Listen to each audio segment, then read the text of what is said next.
If you've ever made the double hitch design by Martina Beam, you'll be familiar with the fact that she creates this sawtoothed edges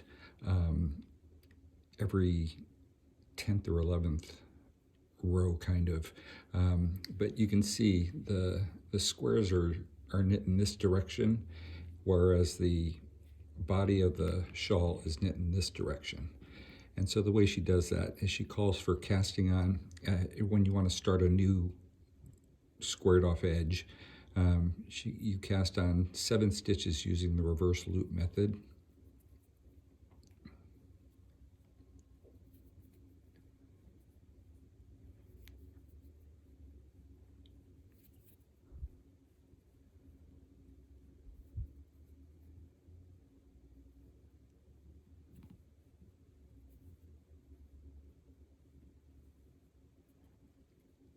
Now I did that kind of quickly, but I still took a little bit of time to make sure that they were relatively even in gauge, because those are kind of, don't have anything to really hold them in.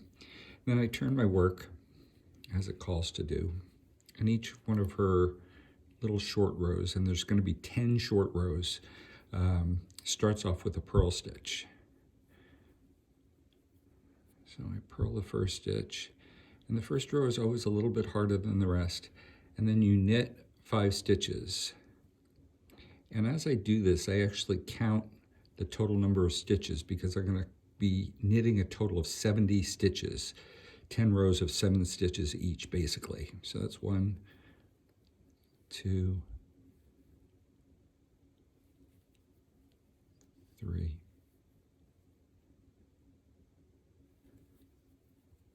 4,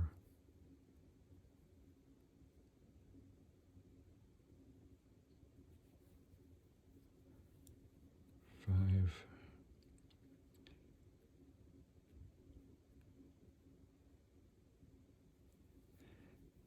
6, and then the last stitch is actually knitting 2 together. So I'm going to knit these 2 stitches together, and that's 7. Normally, it calls for turning the work and doing a slip stitch and then knitting 6. Instead, I'm going to keep the work facing me, do the slip stitch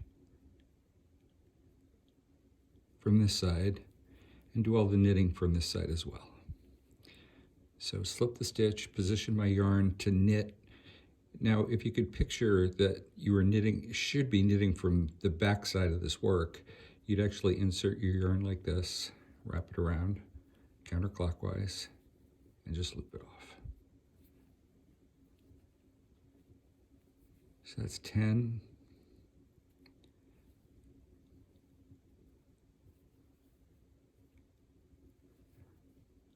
Sorry, I missed that one.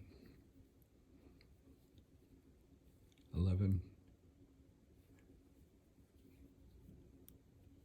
12,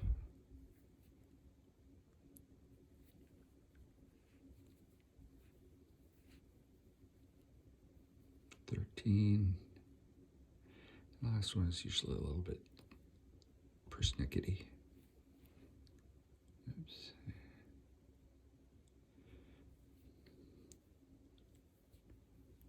That's 14.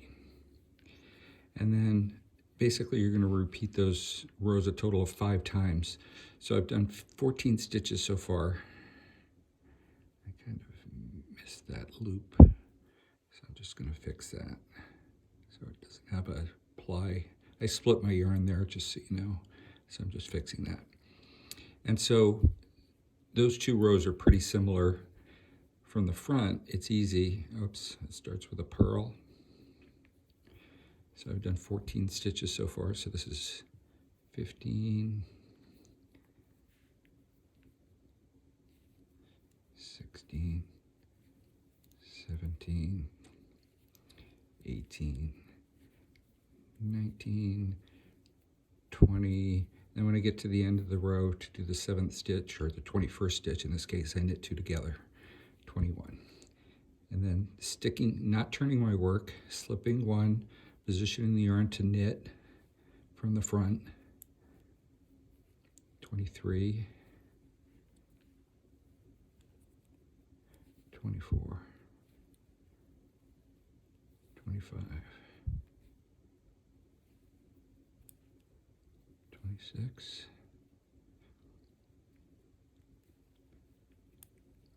27, 28. Purl this stitch for 29, knit 30, 31, 32, 33, 34, and knit the last 35 together. Then again, not turning the work. I'll do this one more time. Slip one, position the yarn to the front now, which is where it needs to be to knit. Insert as if to knit from the other side. That's 37, 38, 39, 40, 41, 42, again, purl 43, 44, 45, 46, 47, 48, and on the 49th we knit two together. Every multiple of 7 on that side you knit two together, so that's 49, and I'll do one more. That's 50. Oops. Yeah, 50 is the same thing. 51,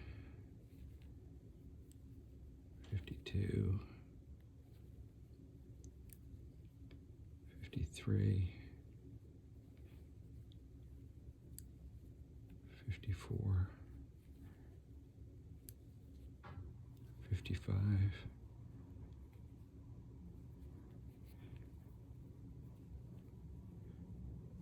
that's 56.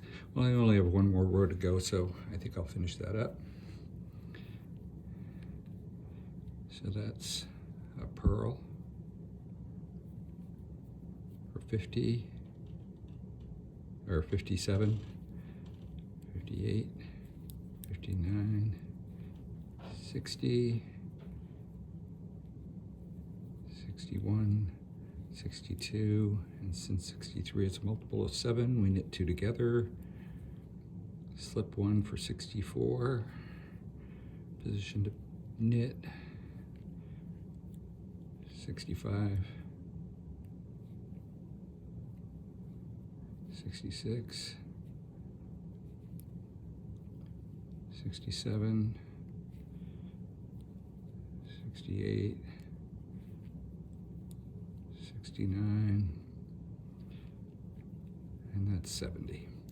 So in essence, what we've done is we've created the majority of this next